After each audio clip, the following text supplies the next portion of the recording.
It's the middle of the summer and we are still in a buyer's market. And what does that mean to you if you're a buyer or a homeowner who's thinking about selling? Hi everyone, this is Selena Costa, your trusted real estate agent, and welcome back to my monthly real estate market updates for the Phoenix, Arizona and the metropolitan area. If you're thinking about buying, selling, or you're just wondering what's happening with home values, you are in the right place. Because there are conflicting headlines out there saying that on one hand, home prices are coming down, and on the other, home prices are higher than last year. So which one is it?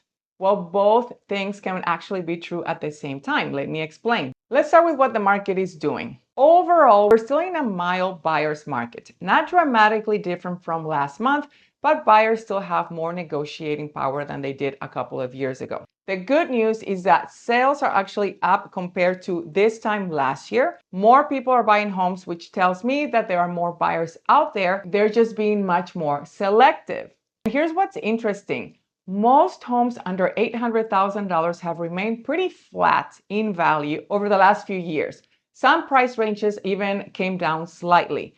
Luxury homes, on the other hand, over $2 million, have continued to perform better and have seen modest appreciation. So why are the national headlines saying prices are at record highs when it's not really true? Because they're usually talking about average sales prices, and averages can be very misleading. Here's an example. Let's imagine that 5 homes sell. The one most expensive home, the $20 million home in North Scottsdale that sold in June, that's going to push all the averages up. The median sales price tells a much different story, and that's why I like dealing with median prices. Right now, the average home sale in Phoenix is $622,000, but the median price is only about $450,000. That means that half of all buyers paid $450,000 and below. So while the averages make great headlines, the median gives us a much more accurate and realistic picture of what's really happening in Phoenix. And here's something else that many people don't realize. The median price is still $30,000 below the market peak we saw back in June of 2022. Because the market peaked in June of 2022. After that, it flattened out and it dipped slightly and it flattened out again. Basically, what it means is that homes have not really gained a lot of appreciation. There are still desirable areas in Phoenix and the suburbs, but this is a blanket statement. There are areas where there's simply way too many homes for sale and way too many homes being built. And that's where prices have dipped because builders and sellers have to compete. So despite what you may be hearing nationally, most of our local market has been relatively flat for the last few years. And what does that mean to you if you're a homeowner?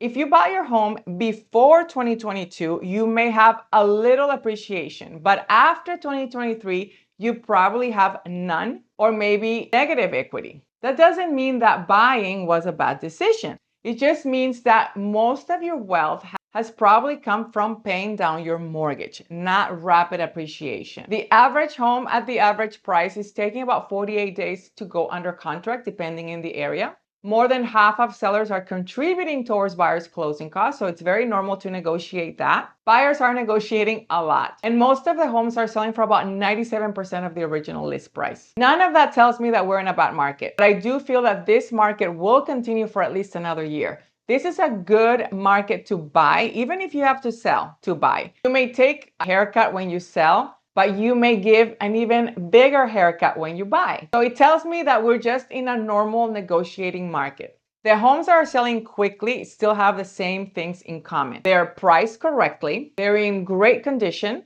and they're marketed extremely well. Those 3 things matter more today than they have in years. Remember, your home is worth what a buyer is willing to pay. So one thing I would not do if I was a seller, I would not price the home based on me hoping that the interest rates will suddenly drop. Also, sometimes pricing your home right on the comps may not be a good idea because you won't stand out. But every situation is different, and I would have to look at your home before I give my recommendation. Another question I get a lot is, could rates come down? Or are rates gonna come down this year? Yes, absolutely. I don't think we'll ever see 2, 3, 4, but I think we will see 5% in the future, sure. Again, maybe not this year, but later. And will this create demand? Yeah, probably. I think it's going to create demand if we are in the 5s. But pricing your home based on something that might happen is never a good strategy. We price based on today's buyers, not tomorrow's headlines. So if I had to summarize this month, I would say that the market is stable. I would say that luxury, which is homes at $2 million or more, are outperforming the rest of the market. Most homeowners are not seeing huge appreciation right now. It's very flat.